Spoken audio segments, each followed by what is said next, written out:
शीर्षक: छोटे रिपोर्टर का बड़ा सवाल।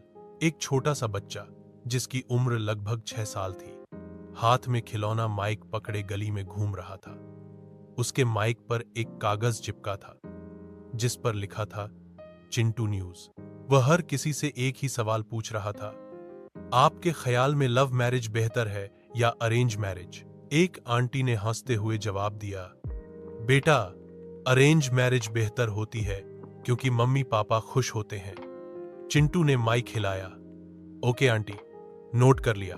फिर एक अंकल से पूछा, आपका क्या ख्याल है? अंकल बोले, बेटा, लव मैरिज में दिल की बात होती है, इसीलिए वह ज्यादा अच्छी होती है। चिंटू ने गंभीरता से सिर हिलाया और बोला, तो प्यार जरूर रही है, लेकिन मम्मी पापा भी नाराज ना हो, है ना? आखिर में चिंटू की मामा आई, बोली, चलो चिंटू, अब घर आओ। चिंटू ने माइक की तरफ देखा और बोला, चिंटू न्यूज खत्म, अगली बार पूछेंगे।